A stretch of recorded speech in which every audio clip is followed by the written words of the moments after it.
تو حضرت یوسف علیہ السلام نے اپنے والد سے اپنے خواب کو شیئر کیا. اب دیکھیں والد کیا کہتے ہیں.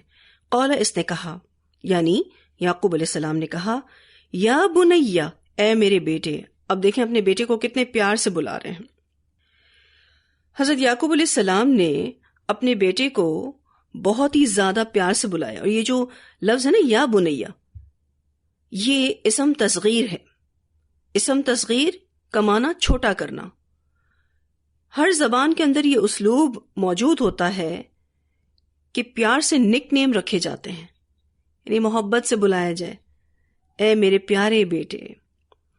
تو یہ اپنے بیٹے کو ابن کہنے کے بجائے یا بنیا کہہ رہے ہیں، اے میرے بیٹے.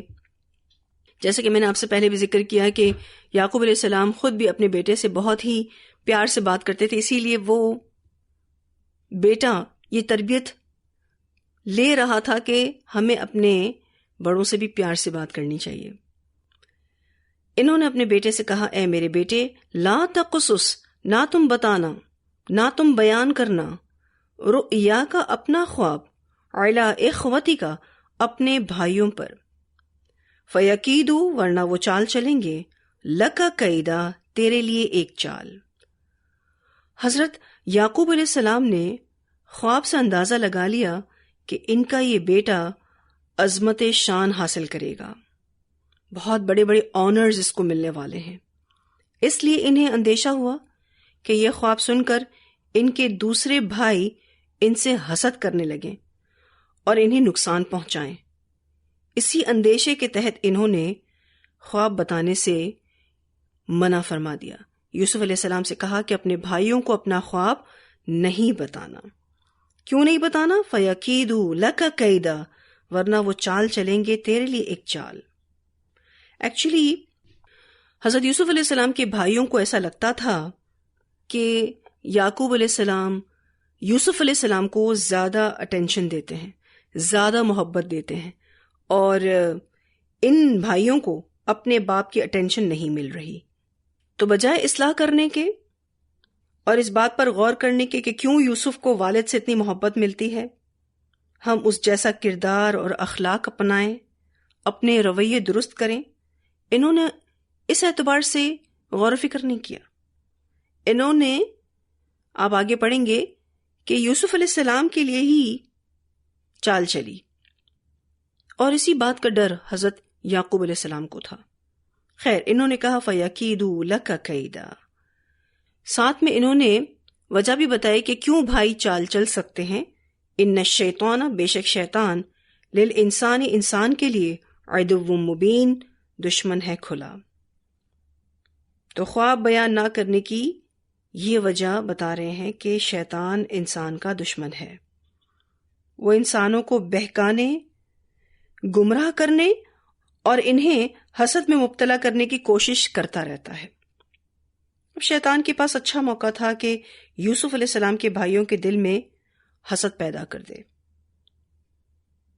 اور آپ آگے پڑھیں گے کہ حضرت یعقوب علیہ السلام کو جو یہ اندیشہ تھا وہ درست ثابت ہوا. انسان خون کے رشتوں کو بسا اوقات کوئی نعمت ملتی ہے تو وہ اس کو برداشت نہیں کر سکتا ہے. جس کے پاس بھی کوئی نعمت ہے تو وہ حسد کیا جاتا ہے. یہ بات حق ہے.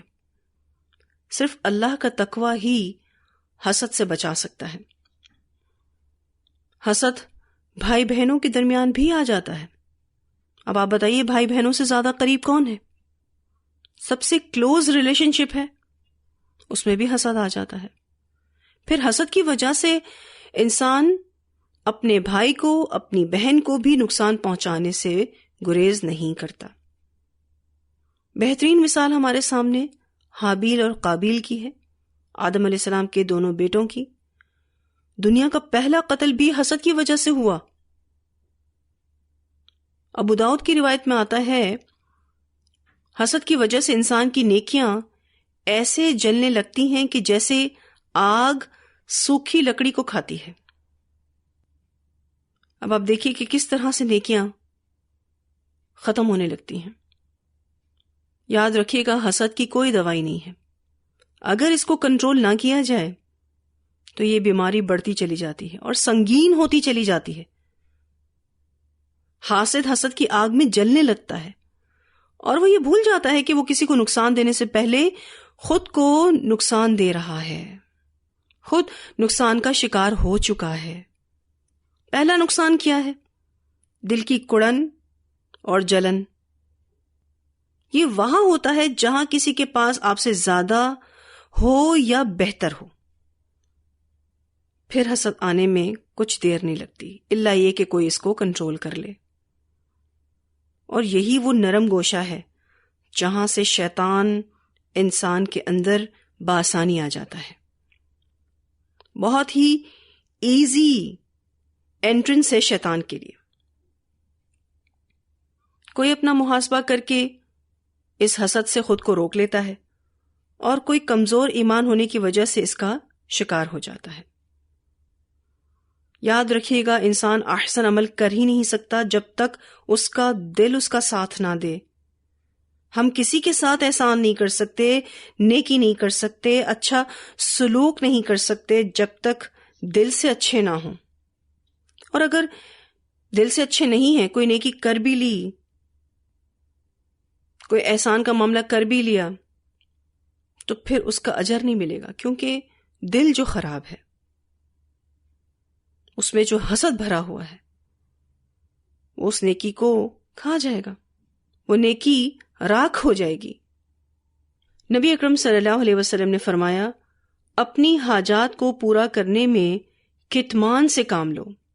یعنی اپنی جو نیسیسٹیز ہیں، ضروریات ہیں، حاجات ہیں، اس کو بھی پورا کرنے میں کتمان سے کام لو، یعنی اس کو چھپاؤ.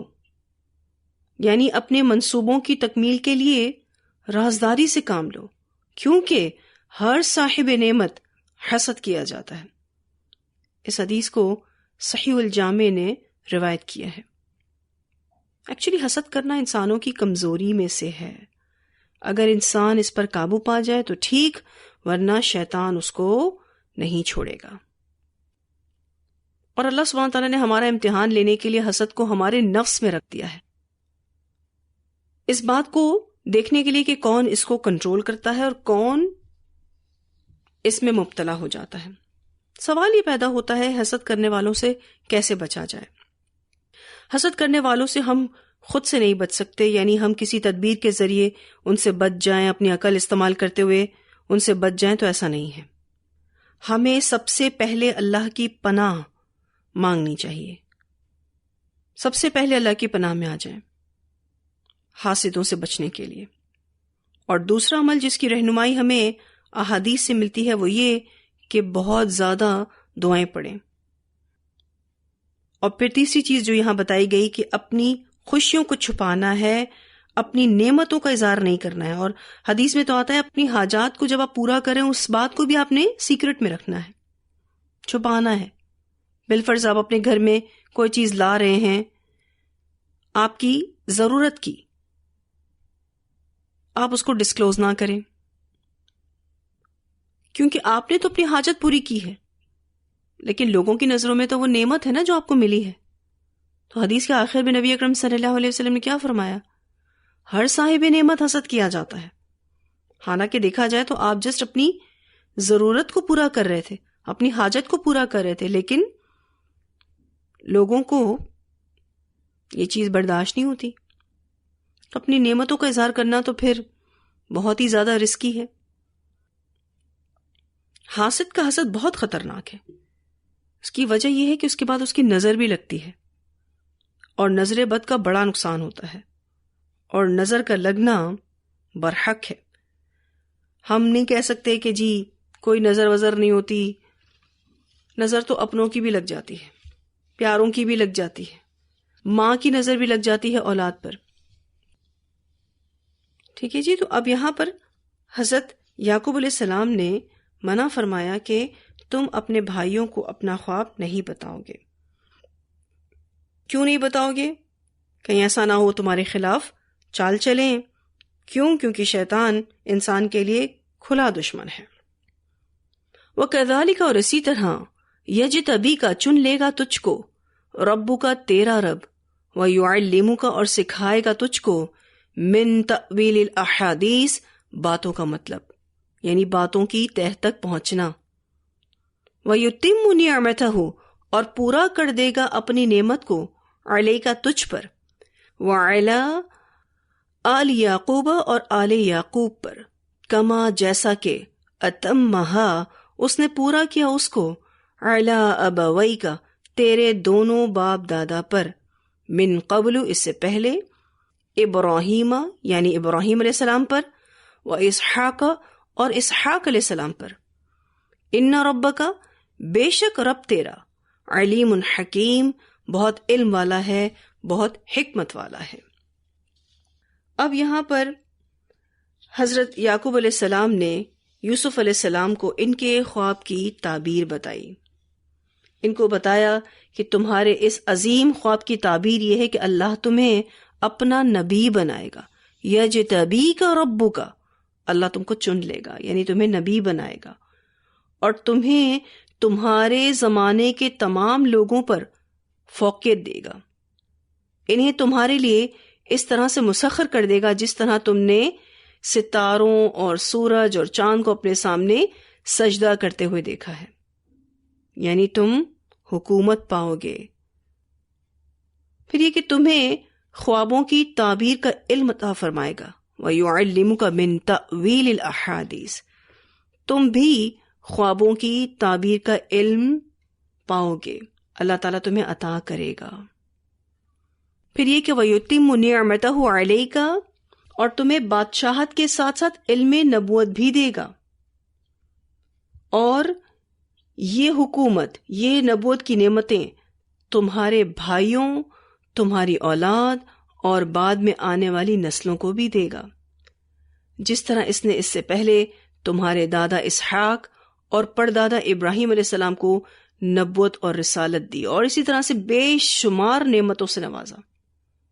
اسحاق علیہ السلام کو اللہ تعالیٰ نے نبوت دی، اور یعقوب علیہ السلام جیسا بیٹا دیا، یوسف علیہ السلام جیسا پوتا عطا کیا، اور ابراہیم علیہ السلام کو اللہ تعالیٰ نے اپنا خلیل بنایا.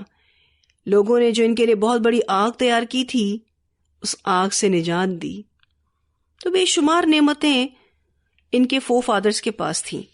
اسی کا ہی یہ ذکر یہاں پر کر رہے ہیں. وَيُتِمُّ نِعْمَتَهُ عَلَيْكَ وَعَلَىٰ آلِ يَعْقُوبَ كَمَا أَتَمَّهَا عَلَىٰ أَبَوَيْكَ مِن قَبْلُ إِبْرَاهِيمَ وَإِسْحَاقَ إِنَّ رَبَّكَ عَلِيمٌ حَكِيمٌ. تو وہ جو حدیث ہم نے حضرت یوسف علیہ السلام کے بارے میں پڑھی، نبی اکرم صلی اللہ علیہ وسلم نے فرمایا معزز، معزز کے بیٹے، معزز کے پوتے اور معزز کے پرپوتے یوسف بن یعقوب بن اسحاق بن ابراہیم علیہ السلام ہیں. بخاری کی روایت جو ہم نے پڑھی. اللہ تعالیٰ نے ان کو چن لیا، اور پھر یہ کہ اللہ تعالیٰ نے ان کو بہت زیادہ خوبصورت بنایا تھا. حدیث میں آتا ہے، مسلم کی روایت ہے، نبی اکرم صلی اللہ علیہ وسلم نے فرمایا یوسف علیہ السلام کو آدھا حسن دیا گیا تھا. اور مستدرک حاکم کی روایت میں آتا ہے، نبی اکرم صلی اللہ علیہ وسلم نے فرمایا یوسف علیہ السلام اور ان کی والدہ کو نصف حسن عطا کیا گیا تھا. تو بہت ہی بلیسڈ تھے. تو یہاں آپ دیکھیں تو حضرت یوسف علیہ السلام کی خواب کی تعبیر حضرت یعقوب علیہ السلام بتا رہے ہیں کہ تمہارے ساتھ بہت ہی بہترین معاملہ ہونے والا ہے، تمہیں اللہ تعالیٰ بہت سارے آنرز دے گا. اور جیسے کہ ان کے والد یعقوب علیہ السلام کے پاس خوابوں کی تعبیر بتانے کا علم تھا، بالکل اسی طرح سے اللہ تعالیٰ یوسف علیہ السلام کو بھی خوابوں کی تعبیر کا علم عطا کرے گا، اور ان کی جنریشن میں نبوت چلے گی، ان کی جنریشن میں حکومتیں چلیں گی. اتنی آیات کی تلاوت سن لیتے ہیں، پھر خواب کی حقیقت پر انشاءاللہ تعالی بات کریں گے. اعوذ باللہ من الشیطان الرجیم، بسم اللہ الرحمن الرحیم. الف لام را تلک آیات الکتاب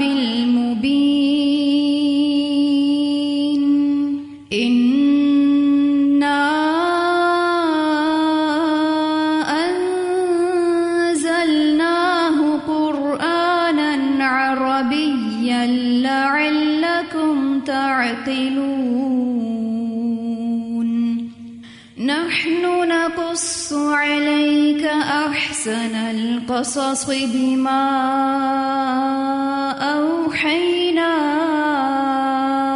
إليك هذا القرآن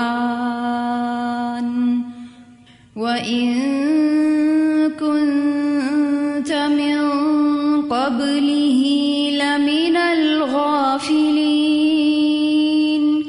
إذ قال يوسف لأبيه يا أبت إني رأيت 11 كوكبا والشمس والقمر إني رأيت 11 كوكبا والشمس والقمر رأيتهم لي ساجدين قال يا بني لا تقصص رؤياك على إخوتك فيكيدوا لك كيدا إن الشيطان للإنسان عدو مبين وكذلك يجتبيك ربك ويعلمك من تأويل الأحاديث ويتم نعمته عليك وعلى آل يعقوب كما أتمها على أبويك من قبل كما أتمها على أبويك من قبل إبراهيم وإسحاق إن ربك عليم حكيم